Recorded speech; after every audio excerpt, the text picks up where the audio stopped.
Welcome to 3D Printing with Fun. This is my first try at this. I apologize for any errors. And here I am. I'm printing a tray for a toolbox, and you'll see over on the upper right corner there, it came off the board. It did not adhere to the base plate. Here we are reviewing the catastrophe, and you can see the base plate has shifted. Came off the magnetic board. So we've got two things to look at here. First of all, the bottom of the print did not adhere to the plate, so the had nothing to print on, and the entire thing shifted. The shifting is usually because of curling. The plate is the adhesion's too good, and it lifts the plate off, and it doesn't have as much room to stick with the magnet. So we will address both of these concerns. The adhesion is good, just that corner is not usually good. It's something I know from that printer. This printer is a heavily modified Solval SV06. It now runs Core XY on Clipper. And we have a couple of things to look at here. That corner is embarrassing. It doesn't print there well, but you can also see where it curled. So we have a couple of solutions here. First of all is we're going to rotate it to avoid that corner that does not adhere well right there. And secondly, I have a trick that I use with my, I use a binder clip. So what I'll do is replace the plate on there, get my spare binder clip, and just put it on that one corner. That's all it really takes, because it has a block in the back left, front right's held down. There is insulation under the build plate, but it works. So we're back here in the slicer. We're going to do the first thing. We're going to load up that project. It's actually just the STL. It's not even as a project right now.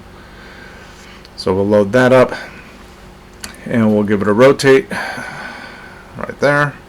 Move it by 45 degrees. Avoid that front right corner.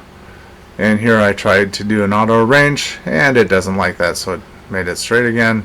So undo, Control Z, and make sure it all fits on the platform well.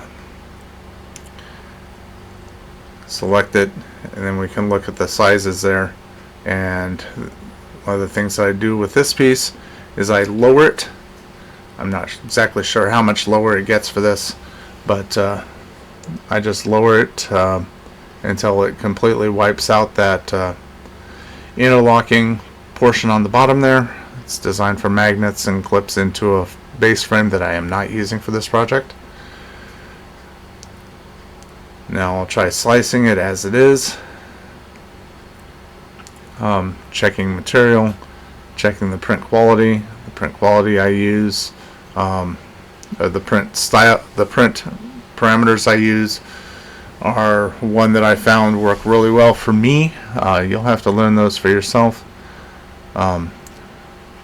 Make sure I have the parameters set right, infill right. I use gyroid. 25 is usually the highest I go in gyroid. So I sliced it. I'm going to save it. I save the directories. I use printer name, then material, or printer name, nozzle, material, and then my file names also include that information. So we'll take that and we'll bring it over to the printer. I'm using Clipper mainsail in this case. So I'll go over to the files, upload it, and the directories are the same type of directory tree. It goes the nozzle, material, and then sometimes there's subdirectories under there. So I pick from my downloads. This isn't the easiest way to do this, as we have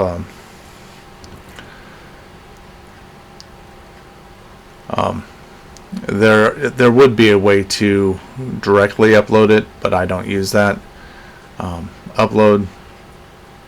I'll let it fill out the information, and then from here we will right click, select, and tell it to print.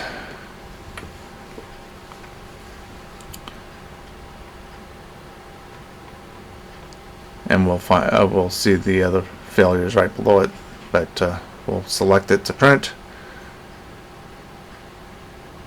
and move over to the main window here. It automatically comes up. You'll see that it's starting to preheat, and we're going to switch over to see how it's going in a few minutes here, because it does an auto bed level after everything starts. It takes a couple minutes. So here we are, it's working on the first layer, and I'm already noticing something. I don't like it running lengthwise for the first layer. I prefer doing the 45 as your slicer will usually do as you slice it, but because I rotated everything 45 degrees, it's doing it lengthwise. So we're going to cancel this, go back over the slicer, and the way that you set this is in settings. You go to the infill. I'm using PrusaSlicer here, and you change that angle there. So we'll take that, and preview is your friend. So after we change that, go over here, preview it, and the easiest way is to just roll it to the bottom, zoom in, and no, that's not quite doing what I wanted it to. It's still going lengthwise, not quite the same. Looks like I put the wrong number in. So let's back up there to there, and then change that number and make it actually instead of 45, make it 90 or 180, or yeah, 90, 0, 180, whatever. Reslice and run it again. Okay, looks like I did something wrong there. No, we're printing right now, and you can see it's got a little bit of tails. I probably need to tune up the printer a little bit more, but the print comes out just fine here.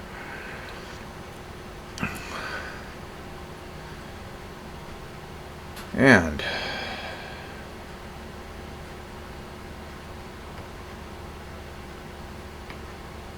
so print comes out just fine. On inspection, yeah, there's some threading. This is a PETG roll that I have in a 5 kilo roll. You can see it is a little thin on the bottom, but not too bad. The left front corner there did peel up a little bit, but not significantly. It's not going to affect the use I have here. All that stringing is that 5-pound spool sitting in a dry box. Probably could use more dry. I live in the Pacific Northwest, so as we call it, the Pacific Northwest. So I'll just take a small torch, burn that off. I can take the clip off. I don't usually need that. And there's the tray in the middle with the long screwdrivers. Organizing that tool drawer. That tool drawer was a mess before. So now I have a place for bits in front, or bits on the left, drivers in the middle, and then my hex keys on the far right. There's the bin I'm using. These bins, I like them because I can use connectors, lock them to each other, and there are magnet connectors that I use on the sides. They don't go anywhere. The long bit set there is longer than my printer can handle, so it's in 2 pieces right there. It's in 2 pieces, but since it's locked to the sides, it won't be a factor. So I have places for all my hex keys, small screwdriver,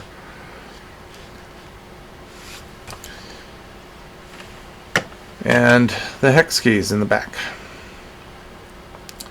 And My next project will be the turn wrenches, and we'll get to that one in a future video.